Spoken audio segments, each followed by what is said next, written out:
Have you found yourself pretending to be someone that you really aren't? It is almost as if you were playing a character in a movie, in a TV show, but you don't know why that feeling is inside of you. Like, you don't understand. You feel like, well, I'm just being myself, but you really aren't. And you can know that that is the case. Firstly, if you feel very tired out of nowhere, you every day after you sleep, you are like, my goodness, I am very tired after waking up. I don't know what's going on. I slept 8 hours, 7 hours. And that's what I'm here to talk about pretending. Don't try to be somebody that you are not. And when you think something, you almost certainly have to say it. And so I came up with 7 really interesting phrases.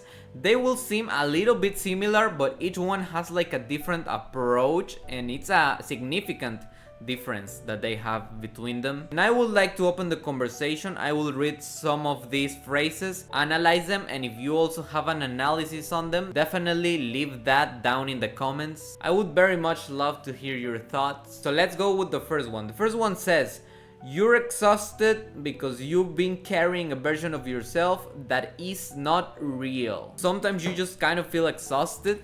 You just feel drained, I think it's the right word. You technically sleep, you have your hours of rest, but you don't feel rested when you wake up. You feel like you're trapped in a cage, and that could be because you're faking being a person that you are not. So for instance, if you're starting a business, let's just say, and that business requires a lot of your work and you're very stressed, you come home and you're with your friends or with your girlfriend and you're like, you know what? I feel absolutely great. That was not stressful at all. That was amazing. Sometimes that is the right thing to do, but other times, not too many, but sometimes, you just gotta tell it how it is. You just gotta be like, you know what? I'm really stressed. This is being really heavy. And you gotta also say, well, I can with this. I can do this. This shouldn't worry me that much because making a business will be stressful, but also it has a lot of value to just recognize it and not save it all for yourself, because yeah, you're projecting this tough guy image and you're like, I'm so strong, I can deal with all this stress. And yes, you can, but also sometimes you can show yourself a little bit vulnerable. There's absolutely nothing wrong with that. If you didn't grow up with a lot of stress and you suddenly put yourself in stressful situations, well, that is very good for you. But also you have to recognize that, well, I come from a really good home and all of that. I never had stress. Now I'm being really stressed. I cannot just fake being a tough guy that is always under stress, because that's not my reality. I am not used to be this stressed, and just hiding it honestly will just lead to more stress. So it's not a good combo at all. Let's go for the second phrase. This one is really interesting. Let's go. Pretending to be okay is more draining than being honest about the mess. I really like that they use the word the mess. Kind of reminds you of a childhood situation a little bit, and we can make a really good analogy out of that. So imagine that you somehow broke the microwave. I mean, what can you even do to break a microwave? I don't know, but imagine that you did. You are an expert in microwaves, but somehow you just ruined one. The one in your family. You're a kid. So now you got two options. One is just go with your parents and tell the truth, just being like, Dad, Mom, I just broke the microwave. That will be stressful. You recognize that. They are going to scold you. But you also got a second option, and it's just to hide it until the truth reveals itself, because that is something very true. The truth will always reveal itself. Days go by and nobody has used the microwave for some reason, and you're like all this time feeling so bad of what you did and being like, I'm also not only did I broke the microwave, but also I am being dishonest. I didn't tell a lie, but I'm also not telling the truth because I didn't go to my parents and tell them what happened. I'm just faking this reality of, yes, the microwave is completely fine. What would it not be, right? But also the thing with that is that at some point they will discover that the microwave is broken and they will still scold you. So you're absolutely not saving yourself from that, but also you will have the remorse for a few days where you're like, oh my goodness, I am being dishonest. I am faking a reality. What is going on with me?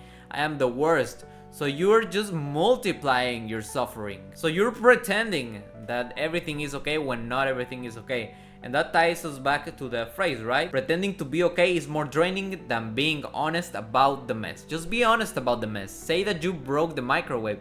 It's going to be fine at the end of the day because you're being honest. Let's go with the third one. You don't need to be who they expect. You need to be who you actually are. Also, this is a really good, interesting approach. Imagine you're with some random friends that you guys always go to parties and you don't like going to parties that much. I mean, you go every once in a while, but it's not your thing. And they're like, every single week we gotta go and spend all of our money into this party. We gotta buy bottles of alcohol, not only for us but for 10 girls, and we have to spend all of our money. Also, some of them will be doing illicit things, which at some point they will try to pressure you into doing them too. And all for what? All for having these friends? It is not worth it, because these will not be real friends that will be with you for the rest of your life, unless you are still pretending to be someone that you are not. And I think that's absolutely the most miserable existence. Just your friends conditioning their friendship to you with some activities that you're not even interested in,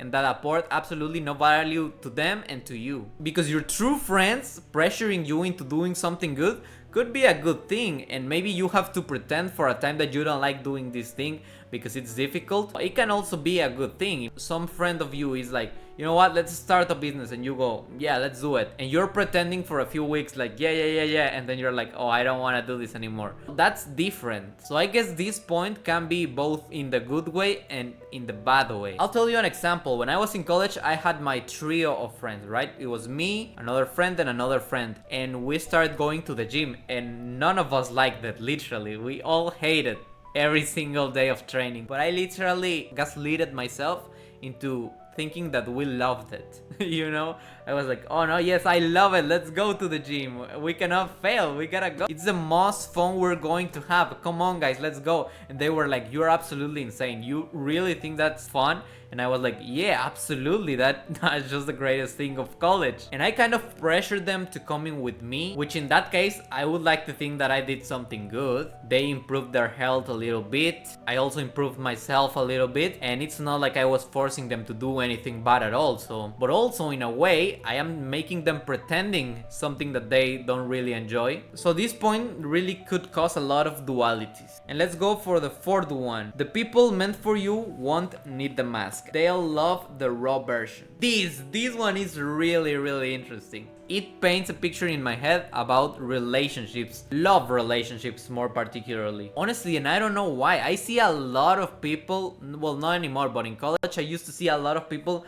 that were in a love relationship and they would break up in like a month or something, but you really can notice that these people had no future just in the way they spoke to each other and the things that they used to do together. You know your friend, and then you see it's with this girl that really loves going to parties and drink alcohol, and you know that your friend is a gamer that absolutely despises going to parties. Then you just see him in parties. The first time you kind of think, well, that's fine, right?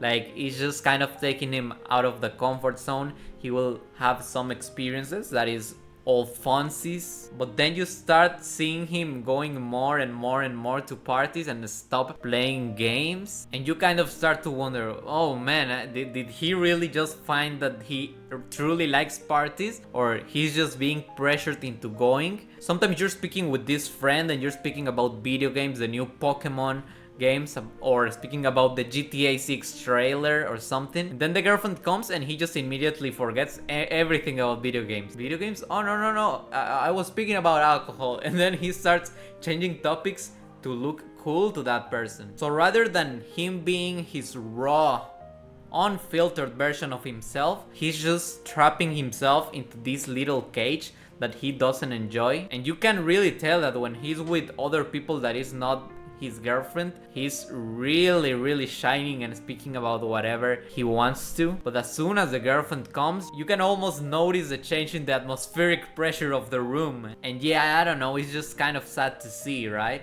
This one is kind of more simple. Your peace begins the moment you stop performing. So all of this, yeah, might seem like a problem, but it's also really easy to fix. Like, literally, it's just a shift in your mind, I know it sounds easy, but it's not that easy. You just gotta be like, you know what, I'm tired of pretending. You just gotta recognize that the problem exists and being like, I don't care anymore. I'll be myself, and I will not care about the consequences that come with that. Of course, always being really cautious that you do not hurt people. That is not the goal. The goal is to free yourself, not to just damage the people around you, okay? So yeah, just literally take the bull by the horns and be like, you know what?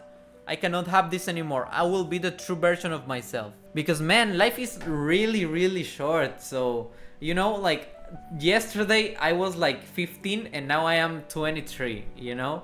It's just absolutely insane how fast the time comes. So you cannot just pass all your life pretending to be somebody that you are not. Because first of all, it will lead you nowhere, and if it leads you somewhere, it will be to a place where you're caged and you're being somebody for the rest of your life that you are not, which is just a miserable existence. And second of all, you will enjoy much more just being yourself. Just embrace it. Of course, you can improve some things. Don't use this as an excuse to have hurtful ideas and just keep with them. Of course, see how people react to your ideas and genuinely try to be a force for good. So you definitely have to change and pretend for sometimes some things, but it has to become real and it has to become something ingrained in your heart and in your soul. And when that happens, you will see that a lot of people, and I mean a lot of people, will start to leave you. You will feel very lonely for a while, but then you will notice who were the real people that care about you, and also